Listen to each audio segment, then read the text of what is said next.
Welcome to The Joyful Frugalista, the podcast that's all about living a richer life with less.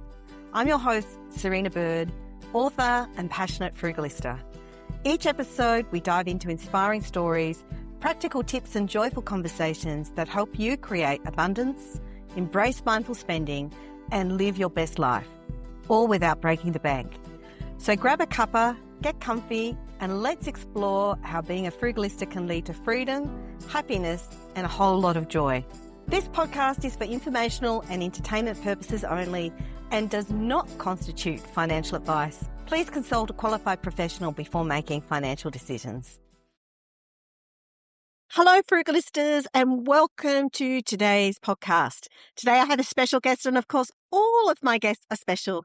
Today we are going to talk about cultivating wealth and how to get our finances growing. And you may have guessed there's a bit of a gardening thing to this as well. But first, if you love this podcast and find it useful, please pay it forward by liking or commenting. And also join the Joyful Frugalista Facebook group to join in on discussions with like-minded frugalistas. Today we're joined by Jessica Brady, financial advisor, educator, founder, and now author of this fabulous book and pick, which I love the colour, Get Growing, a no-nonsense guide to cultivating wealth and financial freedom. Jessica is host of the Financially Fierce podcast and creator of the Greenhouse Money Growing Program and Evergreen Money Club. She has spent more than 2 decades in financial services, helping thousands of Australians transform their relationship with money through deeply human, neuroscience-informed coaching. So welcome, Jessica. Thank you so much for having me. Oh, look, it's great. And so your book has this kind of plant theme running through this. So are you a gardener or are you just like this theme? I love the theme. So, I used to give financial advice. I'm now a former financial advisor. But when I was starting, my online education business, I named the first program that we do, like our flagship program, the greenhouse, because I wanted it to be an intentional space for growth. And, gardening and green and growing, your wealth is very similar to how, some of the best ecosystems in the world grow. And it kind of just stuck. And then I thought, goodness, this is a really great analogy, an easy, simple way for us to think about how we grow our wealth. And so you'll see an inordinate amount of references to gardening and nature and, wonderful metaphors that I've used throughout the book. Yeah, look, I do love it. I bought a new house a year ago where I do have a garden. I currently have 21 pumpkins I'm waiting to harvest. So I know. And that's amazing too. Like from little seeds, you can suddenly have this huge harvest. And that really does resonate with me in terms of how compound interest is working in my garden, in a sense. I mean, I have a concrete courtyard, so I am a aspirational gardener. I wouldn't say that I am a real life gardener, but it's on the list. Hopefully one day I can have a lovely flourishing little garden. Well, sometimes I refer to them as my $1,000,000 tomatoes because, it is a privileged position and it's lovely to have this fresh produce, but it costs a lot of money to be able to be in that situation. It really does, especially at the moment. Especially at the moment. So let's go back to your roots, back to the gardening analogy. So you open your book by sharing a little bit about your own money story, and there's a lot of vulnerability in there. So why was this important for you to share, and how important is it for people to understand their early experiences in life and how it shapes their lifelong money beliefs?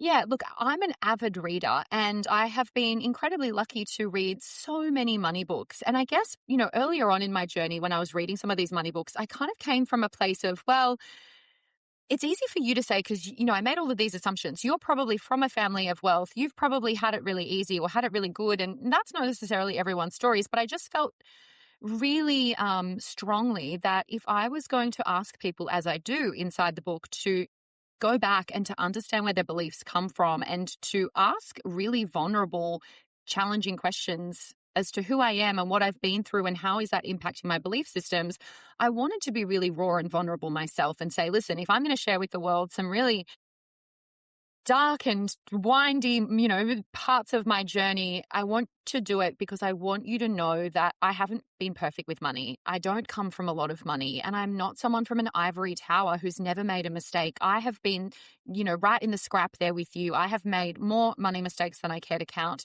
And I just wanted people to feel solidarity. I wanted to break that stigma of shame. And I thought the only way to do that is to share some of my stories and to make people feel less alone. And hopefully, I mean, there are some dark moments in there, but hopefully kind of giggle and find some lighthearted human moments, because I think we love to pretend that money is really clinical and logical, but money is messy and complex and emotional and deeply human. And I wanted to kind of bring that to the foray as well. Yeah, well said. And I think too, particularly for women, if we had this story about someone's perfect life, their luxury car, their perfect family, their perfect home, I don't think it resonates as much for women, especially women who've got a bit of experience. You sort of go, yeah, whatever. Yeah, totally. And it's also like, there's one thing to be aspirational, but I think it's completely different to go, okay, I'm not alone.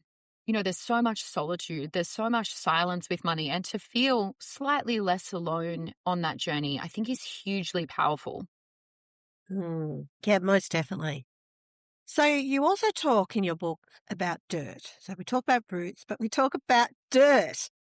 So I was really intrigued to see this as well. It's all about the systematic inequalities that make money harder for certain cohorts, especially women, First Nations people, migrants, and others. And, once again, I guess going back 20, 30 years, a lot of finance books would have been written by people who had not experienced any kind of inequality. So you have quite a long list of equity measures or wins, particularly when it comes to women, and they're not all that long ago, some of them. Yeah, I'm feeling particularly dirty at the moment, given the state of the world and what's going on, from a macroeconomic perspective globally and onshore. Look, I could have written a whole book based on that one chapter. So the idea for me was, let me expose the dirty truth around the systems and structures that exist or existed to make wealth unequal. And it was actually, as someone who I guess naively like prided myself on having awareness that, as a white, straight, middle class woman, I was inherently privileged. And yet, when I was reading and discovering, I went into the National Archives, I went down some strange rabbit holes. The more I learned, the more horrified I was. And I thought it is so deeply unfair to say to people, if you just do these things, you can be wealthy. If you want it enough, you can have it. And if you haven't got yourself to where you want to be from a wealth perspective, then that is a you problem.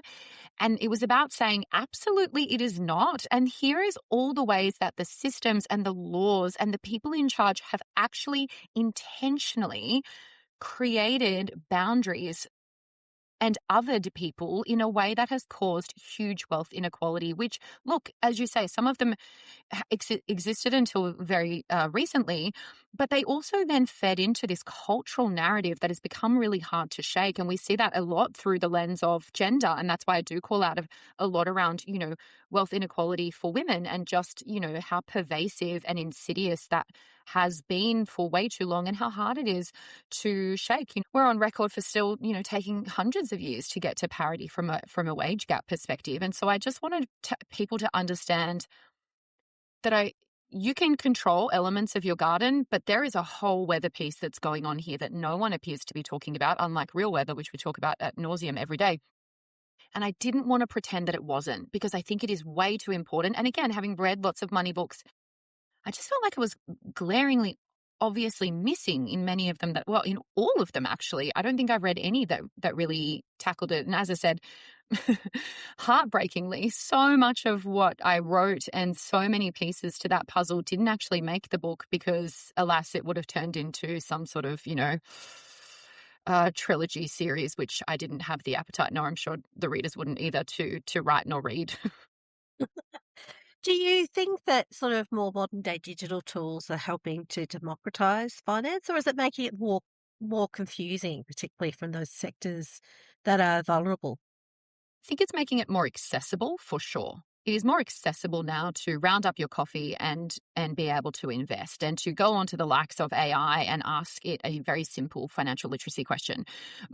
But there are some complexities that exist there as well. I'm very worried by the rise of AI being used for financial advice. And I just think, who owns those tools? How are they being coded? And what intentions do the people behind those codings have? And I put my very skeptical hat on. And I think, are these being written in ways that can be used quite nefariously? And I see some research that is quite alarming to show that they might be.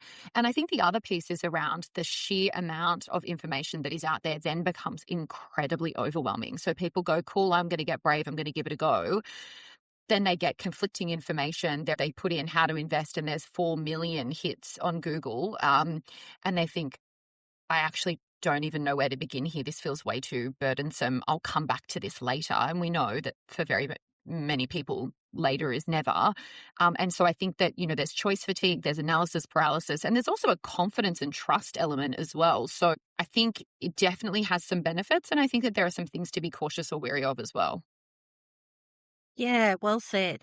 You're right. It is more accessible, but the AI revolution is tricky when it comes to finance. I did a podcast with Donna McGeorge, who's author of the book, The ChatGPT Revolution, I think, which is still tracking really well. It was in the top 10 bestsellers at Canberra Airport last time I was traveling. And she wrote it a couple of years ago. And when I spoke to her, she was like surprised. She thought like people would get sick of the topic within like 6 months. But yeah, it is a very real issue, isn't it? Like, your AI tool, ChatGPT or whatever you're using, is not a financial advisor. No, it's not. And look, I wonder if I've entered an age in my life where I'm just becoming, so old that I'm like, oh no, what are these robots doing coming to like ruin the day? I wonder if that's sort of an age thing. But I also, I think if you look at the world at large at the moment, when I grew up, probably definitely naively, I just thought everyone's out to do good and make the world a better place, and rainbows and unicorns and, fountains full of chocolate everywhere. And of course, if you've got any level of critical thinking and you've been watching the world of late, it's very obvious to see that actually many of the people who are the wealthiest, who are the people who are making some of the biggest, or pretty much all of the biggest decisions in the world, are scary and in lots of instances dangerous. And I think it does help us recognize that actually we do need to, have some filters here about understanding like, where does this come from? Who owns this? What are their intentions, and how is this helping me? But is it also harming me? And understanding that the system is fractured and very much designed to support the people at the top. And I know that sometimes people accuse me of being a communist or a socialist or a Marxist. I've been called them all. And I'm like, is it just about having a healthy level of skepticism and trying to understand who benefits here and in what way and in what, how are they harming and who are they harming? I think these are questions that we need to sit with, and they're awful and uncomfortable in many instances. But I think for so long, like we saw the rise of technology and we all just were like, oh my gosh, this is great. I can show my friends what I had for lunch yesterday. What a brilliant piece of innovation this is, this thing called social media. And we have seen the fallout of the wild west of technology and the lack of regulation and the lack of leadership in terms of governments being able to understand the benefits that it could have had and has had, but also the deeply worrying repercussions. And they just didn't manage that well. And so, yeah, skeptical me over here is like, Yes, lots of issues to discuss with that. And it's also a lot of those themes are things I'm deeply passionate about as well. But back to your wonderful book. So throughout your book, you have a lot of case studies, but you don't call them case studies. You've got a really cool name for them. You call them Money in the Wild. And they're so authentic. I really love how authentic and real they are. I was blown away. So I put the call out to my community, and I didn't even tell them what it was for, because I hadn't told anyone that I was writing a book, because I don't even think I'd really like wrapped my head around the fact that I had signed on and told myself that I was going to write this book. So I just, went out to this community and went, hello, beautiful people. I'm working on this top secret project that I can't tell you anything about yet, but I would love to have a whole bunch of you contribute. You will be anonymous. Who's in?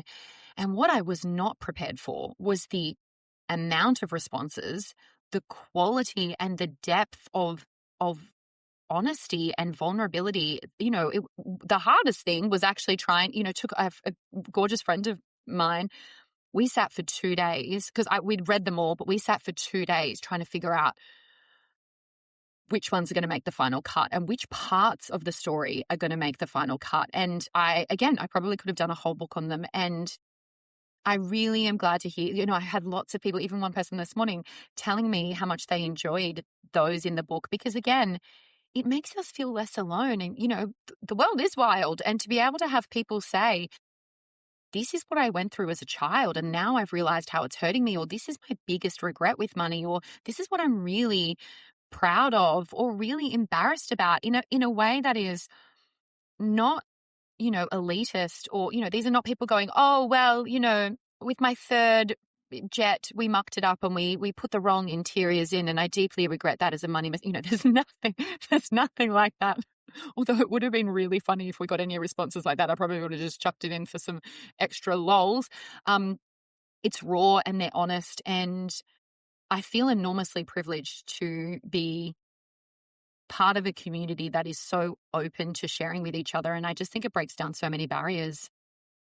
Yeah, definitely, because we don't talk about money enough. I mean, we do and we don't, but if we do talk about it, it can be in a braggy sense. Like people will see things, like they'll see the new car. And I'm saying that because we're about to get a new car. It's the first time I've had a brand new car in like about 25 years. But for various reasons, we wanted another car this year because my eldest son's about to drive and we wanted a second vehicle.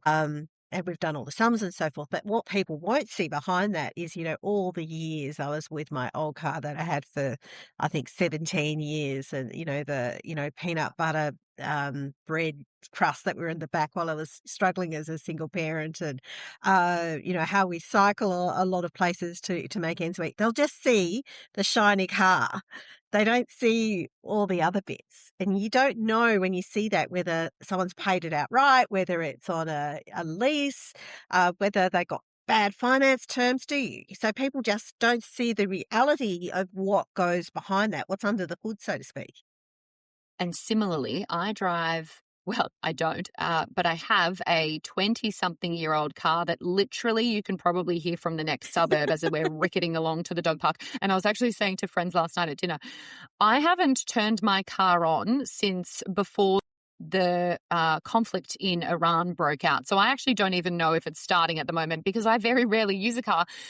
But I also look at people looking at me going, oh my goodness, look at this, lady with her car, and she just, needs to go to the dump, which look probably does. But I think, wow, people are so judgy either way. And I think to myself, well, A, I barely drive it. B, it's to go to the dog park and the dog normally comes back covered in mud. So like for me, a new car is going to give me more anxiety than I need right now. And I would much rather my money to go on things that are much more valuable for me. I don't have a garage. I don't want it to sit for me personally, a brand new car in my tiny little suburb in Sydney where, uh, it's beautiful and tree lined, but that means that lots of bats and birds and goodness knows what else, decide to leave little gifts for you all over the car. I'd much rather go on holidays. That happens. It happens. I'd much rather put the money in my offset account, in my niece's investment accounts, in my own it just comes back to understanding what is a priority for you at different points in your life, as you say, and, at what cost and what does that mean from a values perspective? And so I love being judged from people when I drive around in my, let's call her vintage car without the vintage classique sort of elements, because I just think you have no idea what's going on in someone's, situation, and ultimately, who cares? Exactly, exactly. But, back to your money in the wild stories, they tell it as it is, don't they? So, you've got a much clearer perspective. I mean, some people are doing really well, some people are struggling, some people have come out the other end. It's, that's that whole spectrum, and it's just different and individual for everyone. Yeah. And what I really love is to see that spectrum of people who are like, I don't feel like I've got it yet. People who are sort of halfway on that journey going, oh, I feel like I've figured some of it out, but I still can feel these are big blind spots or things that I need to kind of still sit with and reconcile. And other people who are like, it took lots of hard, deep inner work, but here's where I got to. And to be able to see that kind of transformation journey throughout multiple people's, stories, I think is really empowering, because I often feel like we believe sometimes that this element of our life is fixed, that we're either good with money or we're bad with money, and it's very binary. And I want to show people Yeah, actually isn't it? look, I'm it shocking is. with money. It's Yeah. like, yeah, and yet there are aspects where some people might be good, really good with aspects of money and struggle with other aspects of it. Yeah. I mean, I'm shocking at Cantonese. Shocking. I would imagine I've never tried it. I'm shocking at Russian. I'm shocking at Spanish. I have been I trying was I Spanish. was about to be impressed because I speak Mandarin. I was like, "Oh my goodness, you speak Cantonese." I was going to try and, throw a couple of Yumcha phrases at you. No, but I I can say didn't. like hola and como estás. I've been trying to learn Spanish for a little while. No, but the point is like, I've never tried. I've never put any intent behind speaking Mandarin or Cantonese or any of the other languages apart from some small Spanish, which I'm still grappling with. But the point is like, if you've never been taught about money, if you've never invested time and money and resources in learning about money, how would you expect to be good at it? Because if your parents taught you nothing, if your school taught you nothing, it is so deeply unfair to say to yourself that you are quote unquote shocking or bad with money when you haven't been taught anything about it. Now, if I've gone and done, 10 years worth of Cantonese lessons every week and I still said I was shocking, I'd probably have some hard questions to ask myself about, what's going on here? What's happened? What's not worked out? But so many people, for really unfair reasons, have told themselves that this world is too hard, despite the fact that they play in it every single day. And you almost see this quite, it's probably not the right word to use, but like almost defeatist attitude, especially as cost of living pressures have risen. They've taken that as a personal marker of failure. And I'm like, no, not at all. You've never learned anything about it. The world is tough right now, but you can get better. This is a skill to cultivate. And like any skill, like gardening, like growing pumpkins, you're going to learn along the way and you're going to make mistakes along the way. And that is okay. Yeah, and it's not set or forget either. Like, it's a bit like tending a garden. You can't just put in some seeds and walk away. You've got to water it, you've got to weed it, you've got to monitor it for pests, you've got to harvest it. There's the same with our money. There's a lot of things that you've got to do. I feel like you've read the book. I feel like you've read the book. Have you see all my little Post-it notes everywhere, which I is great. do. Thank you. It's so nice to see. So nice to see. So, Money Monster. So, throughout the book, particularly with your Money in the Wild stories, you've asked people to identify a money monster name. So, and you have your own money monster name too. I do, because I think we all have a money monster. So throughout the book, I try to give different exercises and ideas to make it practical. Like, it's wonderful to talk about these things from a conceptual lens, but when I read books, I'm like, so what? Like, what do I take from this? How do I actually implement things? And I thought, well, how do I make this memorable and easy to understand? And to the point before around, having these belief systems that are often very harmful, was reading a lot of this neuroscience research and therapy-based research around how do we, create different personas for ourselves, or the concepts of parts theory. And I just believe, having helped thousands of people over a long time with money, that every one of us has some sort of money monster lurking within us. And that's that annoying voice that tells us that we're bad with money, or, just spend the money, or, just do the unhinged thing that you probably know you shouldn't be doing but do anyway. And I thought, let's make this a little monster. Let's name it something other than us. Let's give it a job and let's understand, where does it live? Where does it come from? Why is it showing up? How is it hurting me? And what am I going to say to it next time it appears? And so then I think it helps create some distance between us and that kind of compelling voice that tells us to do the thing that we know we shouldn't be doing, and how we are going to retaliate or respond when we hear it again. So for me, my life and money monster is called Stacy the Staller. So when I am having to sit on making a big decision, or if I am worried that I'm going to muck something up, my go-to strategy is just to tell myself, I am not ready, my friend.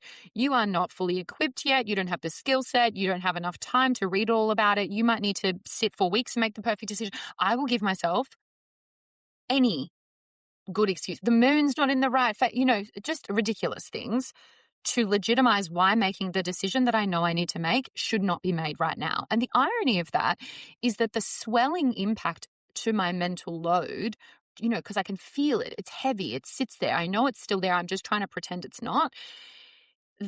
Then becomes this thing when I finally do the thing, normally because I am forced to, or I decide to rip the Band-Aid off. It's so much easier than I have swelled it to in my brain. And then I think, goodness me, if only I'd just done it in that moment, I would have saved time, effort, resources, and I would have made more money. I've wasted money here as well. And so for me, what I'm trying to live by is this idea that anytime I hear Stacey the staller, who is very successful or has been in the past very successful at stalling on things, I actually have to say, okay, thank you. I actually know why you're here. You're trying to keep me safe. You are trying to stop me from quote unquote failing or making a mistake or not doing it perfectly. And I think that that's a really virtuous, noble act. Wonderful. But I can't listen to you. And so when I have had moments exactly like when the publishers reached out to me and said, yo, do you want to write a book? My brain was like, no, I cannot write a book. And internally I was like, this is something that's scary and I'm terrified and I don't feel like I know how to do this. I got to say yes. And I got to figure it out as I go, because I could give myself the reasons to stall forever and they would be good reasons, but at what cost? Well said. It sounds a little bit like imposter syndrome, but plus some. Yeah. And I think when it comes to money, it's deeply full of regret and shame and embarrassment because, we didn't buy the house when they were $3.50 each. We didn't start investing, before we were 5 years out from retirement. Like there's just all of this heaviness that exists around what could have been or what should have been. And what I say to people is, look, we do want to do some sort of like archaeological dig and mine into understanding what's happened so far, but not to judge, to really be, you know, uh, arm's length and understanding what am I taking as a lesson from that rather than burying it deep in the garden and hoping that everyone, including yourself, forgets about it. Why don't we look and mine for those insights so that the next time it happens, it's not an if, it's a when. Next time we go to buy the thing because we're angry or emotional. Next time we stop ourselves from making that investment because we think, wow, what if the world is on fire and, we all, explode tomorrow? What are we going to tell ourselves? Because the impact of not doing something is often felt far, far worse than the impact of doing it imperfectly and learning. Yeah, well said again. On my fridge, I have a mantra, taking perfect action.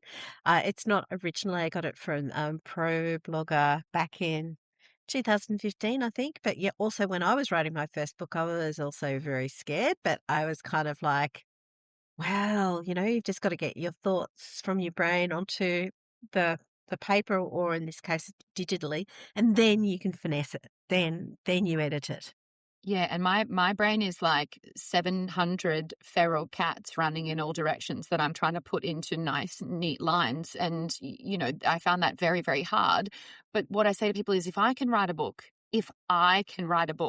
that people seemingly are enjoying, my darling, you can do way more than you think you can. If I can write a book, you can do anything you think you can. And I mean that with a lot of sincerity, because I think it was honestly one of the most isolating, soul bearing, stressful situations that I've ever been in, which A says to me, I've had a pretty charmed life. But B, I think speaks to the fact that we are conditioned to stay safe and stay in our lane of what we think we know how to do, especially as we get older. Like when was the last time you did something new? For me, before writing the book, I realized, goodness, it's been a lot. I do what I'm good at and not I don't enjoy the process of new scary things because, there's probably an element of control and goodness knows what else that I can work through, no doubt, in future therapy sessions. But I think, realizing that when you start something new, it's okay to not have it all figured out. It's okay to be scared and it's okay to keep going. And especially as you're learning about investing, you're learning how to budget correctly, you're learning about superannuation or how to protect yourself. It is okay to feel like, I don't really have a handle of this, but I'm just going to take the next step forward and then the next one after that. And what I say to people is confidence comes en route. It really does. And it's, I can learn about riding a bike from goodness knows how many YouTube. I presume that there's several million YouTube videos on that. But really, the best way to learn how to ride a bike is to get on it and get Pretty some much. Band-Aids. Get some Band-Aids ready. Excellent. Now I have one final question for you, which is, do you have a frugalista tip to share? Oh, I think in the over consumerist world that we live in with breakneck trends and fads, and I saw a picture only this week of a cow amongst a giant pile of discarded clothing in a part of the world, which is just such a dystopian image. I think everyone needs to go on a treasure hunt day for outfits. I come to you today in a $12 op shop find jumper. I have found, and I've scoured, I have found the most wonderful collection of clothes over the years, especially as it's getting colder, as it is here as we're recording this today. My pro tip is, if you want good quality jumpers, I have found that country towns are quite good. The op shops there are quite good. I have a family in the very deep rural south of New Zealand where, cold is actually cold. And so they need, really good woolens. And I always shop for my jumpers, not only in a country op shop, but in the men's section. It's a niche thing to say, but I'd love everyone to experience the treasure hunting-esque vibes that you get from op shops. You don't go in with a list of what you want, which probably flies in the face of being, a frugal lass, and I am one. But you just never know. You have to be open to what the op shop gods are going to present to you. Maybe have a list of general things that you might need. I need a new jumper, I want a pair of jeans, or I always look for belts and random other knickknacks that I need for the house. But if we all just started to be more conscious of the cycle of clothing and where they end up, and stop buying Temu crap that, falls apart after one wear, and looked for things that are less fatty and more forever. I don't know. Could we have world peace and solve all of the problems? No, I don't think so. But I think it would solve a lot of budgetary issues, and I think it would definitely help the world in a lot of ways. Yeah, I am a big op shopper. I have been for years actually before thrifting was common, and it was sort of like something I wouldn't talk about. I remember I had some earrings which were lovely. They were like 9 carat gold, which I got for $5 from an op shop, and someone commented on them, and I used to just say, "Oh, they're a gift from my husband," because I was too embarrassed to say they were op shop. But it's changed so much now. And now what I love doing too is swapping. I still like op shopping, but I'm trying not to do too much because I buy too much. But for years, I've also swapped with my sister, and that's really great too because we were similar sort of height and shape, and also to have similar tastes and style, and it's also fun. So fun. I was part of my first clothes swap last year, and it was delightful. It was so great. And my friends always know that before they send things to the op shop, it comes via my house first, and I kind of have a look and see whether there's anything that I could make good on. But I think we've also, lost the art of borrowing things. I've borrowed Yeah. dresses and ski gear and, a whole bunch of things. And I think I didn't need to buy that. I only needed it for a hot minute. And so, swapping or borrowing, not stealing or begging, but, just thinking differently about how we consume and the budgetary impact of that, but also the other cascading benefits that come from that as well. Yeah, excellent. Now, I'm assuming people can buy this in all major bookstores because I've seen it at the airport bookstore. I've seen it in major bookstores. I hope so. If your local independent bookstore doesn't have it, that's okay. Just tell them that you want to get it in. We love supporting small and local bookstores, but if they don't have it, ask them to order it in for you. Otherwise, yes, it is available. I've been getting so many messages from people who are at airports, at Big W, at some of the bigger bookshops, with their face going, ah, and, pointing to my book, which has been really lovely. I've actually been really unwell since I launched the book. Embarrassingly, I've only seen it at the bookshop once, and that was the day it came out, on day one. I haven't actually been to any other bookstores where I've seen my book in the shop. Isn't that wild? I think I need to go on an adventure and see some You do. over the weekend. It's such a rush, to be honest. It would be Yeah, so it's just weird. lovely. Yeah. Yes. So available in all good bookstores. And if they don't have it, ask them to order it in. And, someone posted on LinkedIn and basically said, spoiler alert, this is the book that I'm giving to everyone this year for their birthday. And I couldn't be more thrilled to see that. I feel like it's the gift that keeps giving. And actually, I think books are such a wonderful gift. They're deeply personal and they're not expensive. And, everyone needs a book in some way, shape, or form. Definitely, and definitely support Australian authors because that's really important. So thank you very much once again for being my guest. Thank you for having me.